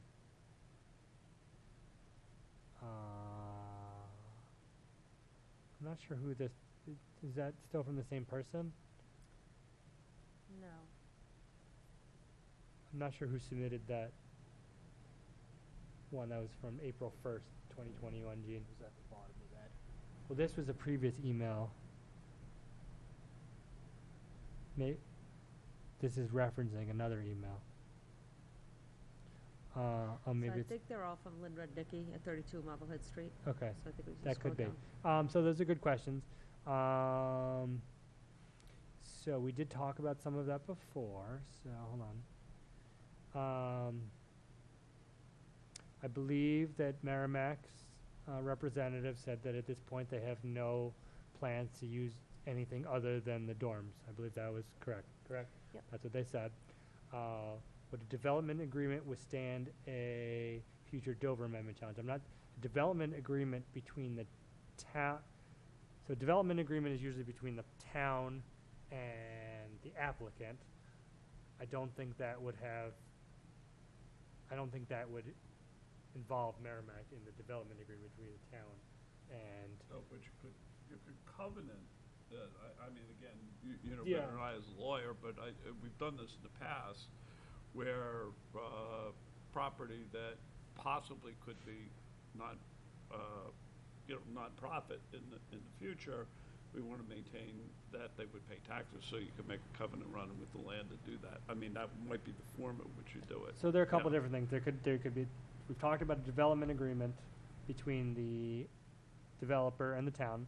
We've talked about an agreement between Merrimack and the town regarding any sort of mitigation or, they didn't want to call it payment in lieu of taxes, but some sort of acknowledgement that there are costs associated with Merrimack that they could look to offset. So we've talked about those two things. I guess a third option would be maybe to get out of this is that there could be theoretically covenants that the property wouldn't be sold to a nonprofit third party, thus depriving the town of tax revenue. Or you could say if it were, they'd still have to pay the taxes for the use. Yeah. And But I would mean, such, in some cases, would that covenant survive? I don't know the I don't answer know, to that. but- That we'd only know the answer if it eventually got challenged. I'm not a big fan of those types of covenants and restricting the land. I mean, I think usually when we do covenants with the land, it's more like we're not going to have a garage that's going to leak oil here or something that's going to be manufacturing. It's more about the type of use, not really about the tax benefits. I haven't seen that. Is it possible? I guess so, but I haven't. I find that unlikely, but it's possible, I guess. Would it survive Dover? I don't know.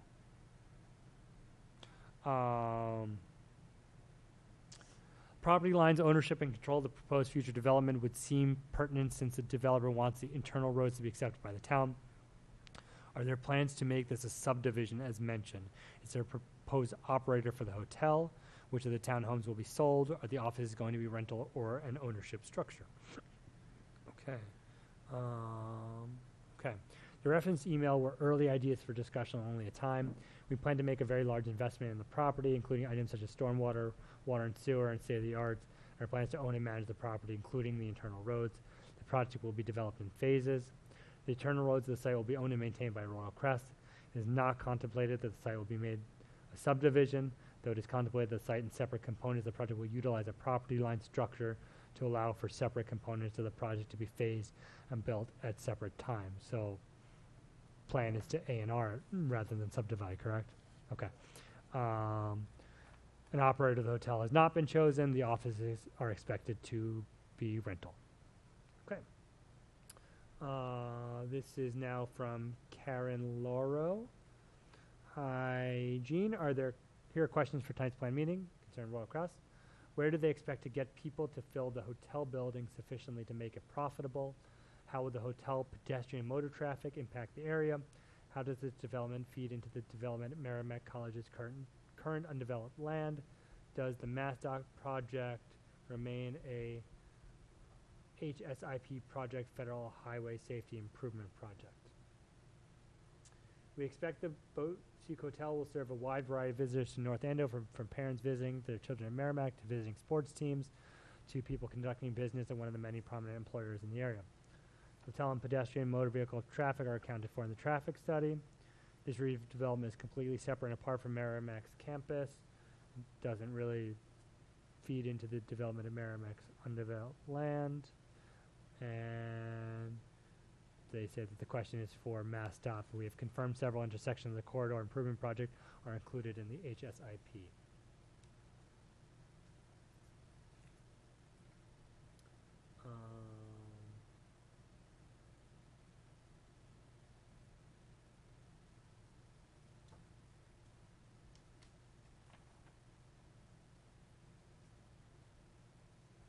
The next one's pretty long. So I'm just going to try to summarize just because we're running kind of low on time. Again, from Marion Schulman.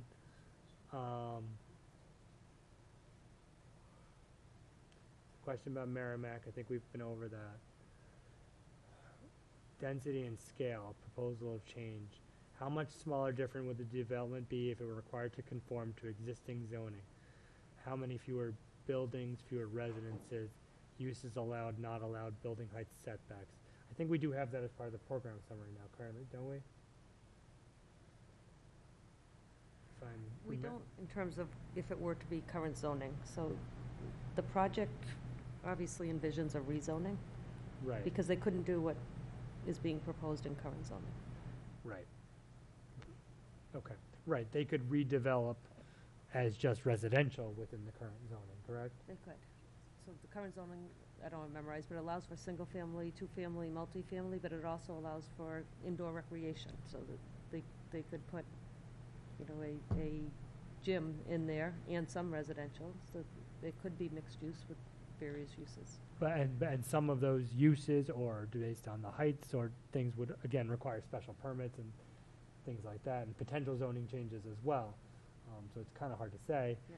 And then if it was 40B, then a lot of that gets In the kind of thrown dorms. out and the dorms kind of could potentially be Dover, and that all gets thrown out the window. So it's really tough to say, other than this project could not go forward at all under the current zoning. A different type of project could, but there are so many different types that it's kind of hard to. There's infinite possibilities. Right. If Yeah, you were to can't- start you can't over and point you had to a clear worst slate. case scenario. Correct. There are a lot of projects that could be smaller. I'm not sure that anything could, under this zoning, be exactly this big, but I think under 40B and dorms, especially with the Dover Amendment, could be significant. I don't exactly know the numbers, but it could be significant. Probably not exactly as large as this without a zoning change. Okay. I'm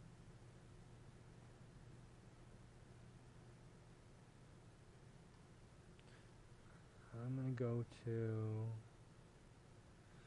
all right, page 49, Kevin Doobie. Hello, I have significant concerns regarding the Royal Crest project being proposed. Quite simply, it is far too large. It will simply add far too much traffic to an area that is already congested. Between the extra cars and the extra crossings of students, it simply doesn't make sense for our town. I also believe the moratorium is a good idea so that we can take some time to establish what we want the future of our town to look like, explore the options available to us, and map out exactly what we should expect in the next 10, 15, 20 years. Thank you, Kevin Doobie. Dear board members, I was horrified on the evening of April 27th when Mr. Goldberg read a letter aloud at the planning board meeting that defamed and misrepresented the character of my neighbor, Mr. Jeffrey Arleck, and the Facebook page he created. Mr. Arleck's page, Community Concerns for Royal Crest Development, is perhaps the only forum where criticism of the Royal Crest project can be openly discussed and questions explored. Humor and sarcasm, which are protected forms of free speech, were somehow misconstrued by the author of the letter as something nefarious. Mr. Goldberg could have avoided this unfortunate incident altogether if the board members had taken the time to familiarize themselves with the letter submission in a timely manner when they were received. Mr. Goldberg, at the very least, owes Mr. Arleck a public apology for exposing his name and address to the public and perpetuating such slander. Thank you, Lynn Jakobic. Just a point of clarification, I read the letters as generally as they're written, unless it's something that we've already been over multiple times. They're not my opinions, they're the opinions of the people that submit them. 2, again, in terms of an address, it was in the letter and the email. 3, when you submit comment, you're actually required to submit your address and name. So And this is really meant to be a substitute for the public forum. We would normally have people would usually come to a podium where they would announce themselves and their address. correct, and which we would prefer, and which we're hoping to get back to, and doing the best we can. So again, when I'm reading public comments, instead of the people who were, as Aaron said, who would actually be making them, I'm just reading them, not speaking for the validity of them one way or the other. So there's that. Don't kill the messenger. Okay, that's all the general comments. So there's only a handful or so of the fiscal impact. And so here's the thing with the fiscal impact. We've been over it. We've Yep. kind of seen the numbers. We went through it. But at some point, it's very likely that we're going to say, hey, either we think these numbers of units are okay or these number of units are not okay, and potentially reduce them. If they do get reduced, these financial numbers are going to change, right? Yep. So I'm gonna hold off on those. I think we definitely received the points that people brought in, and we've read them all. So I assure everyone we've read them all about the financial impacts. We've been through the financials back and forth. We had them amended to, I think, what is important. But I think I'd like to hold off on really going through them until we actually give some more feedback about the actual numbers of people, because they're going to change. Yeah, and it speaks to what you stated earlier, that at some point, when we come to some type of numbers that people are somewhat comfortable with, they're going to have to be locked in. And all those previous reports, the program summary, the traffic study, the fiscal impact, everything's going to have to be updated to reflect those units. Right. Whatever that number is. I mean, what I've taken away from the fiscal is that currently Royal Crest, in terms of a fiscal impact, and fiscal impact isn't the end-all be-all. Not every property is supposed to be a money maker for the town, right? That's not really what properties are there for, right? Most homes probably aren't money makers necessarily for the town. But if we're comparing, currently it's not something that is a net positive. A future development of this ilk will likely be a net positive. The question is how much, and does that mitigate enough of any potential problems that occur, and does it, how does that kind of work with the other things that we've been talking about, the changing of the feel, the heights, the impact on neighbors, all those things. We kind of mix them all up together, and not one of them is the most important, but all those put together, does that equal a project that the town wants to support? So we'll kind of hold off on those. We have read them. Please, anyone, continue to submit questions or comments, and we'll keep going forward. Okay. Anybody have anything else that they want to say before we continue on? Yeah. Peter, yes. Hey, Tom, just a quick comment if I could. Yes, please. Today, a little after 4 o'clock, I was heading out to Stop and Shop, and came out Chestnut, turned right on Mill, waited for the light. Light turns green, I turn right on 114, and as you know, it's a very short distance. You get to a left turn lane. It's a fairly long left turn lane. And then you turn left into Stop and Shop. The through traffic on 114 was stopped bumper to bumper as far as the eye could see from Mill Road, such that you could not even get to the left turn lane for Stop and Shop. By the way, there wasn't a single car in the left turn lane. But here it was a little after 4 o'clock, no sign of any accidents, no sirens, not even full rush hour, and completely backed. I have to say, it was horrifying to think what will happen with 3.5 to 4 times the number of cars coming in and out of the current Royal Crest under this proposal with this type of traffic that we're seeing now. I understand MassDOT is doing roadway improvements, but we've had a traffic study. I've read it.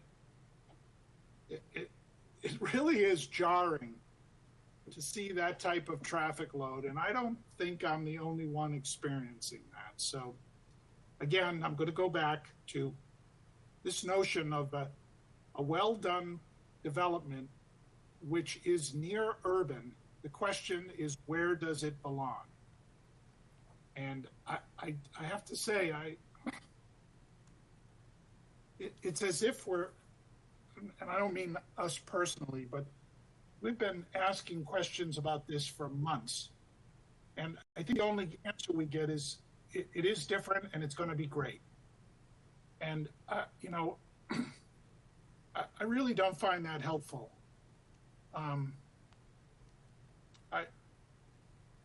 I see a proposal that, you know, would be done, walk away, and then people who live here continue to suffer the consequences for decades. So I just had to leave you with that comment. It's quite a jarring experience today.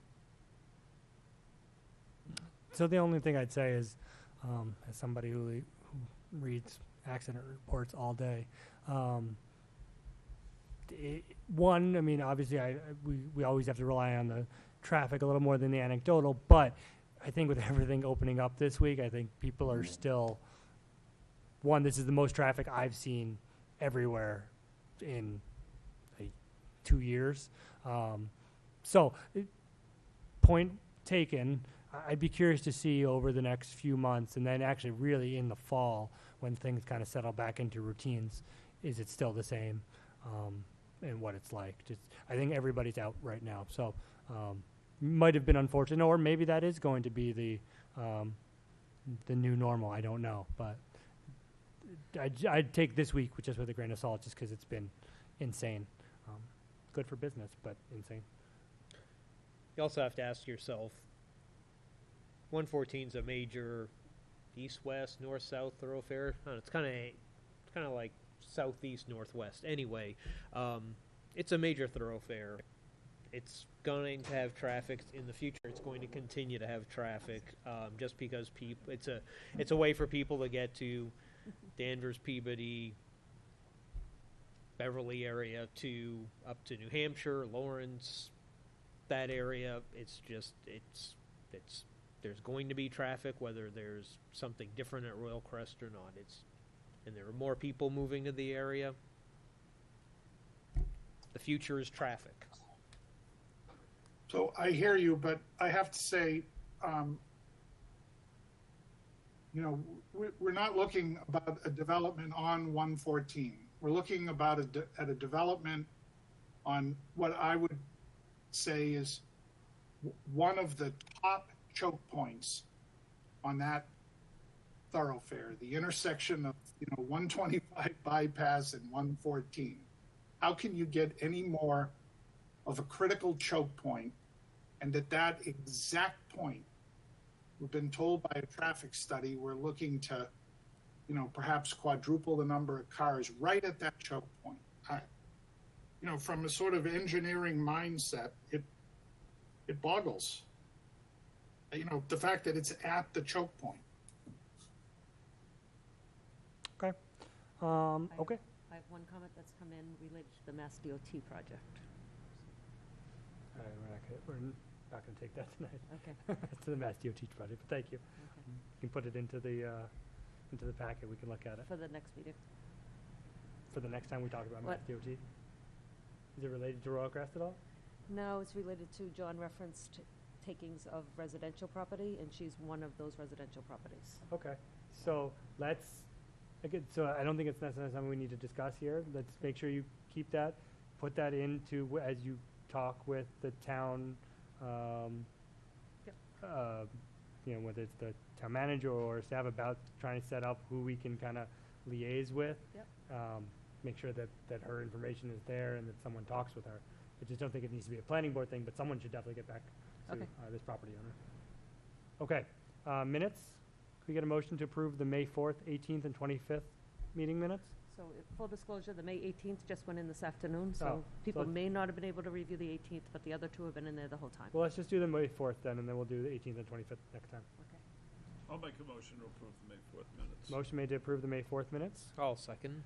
Vote. Could we get Peter? Yes.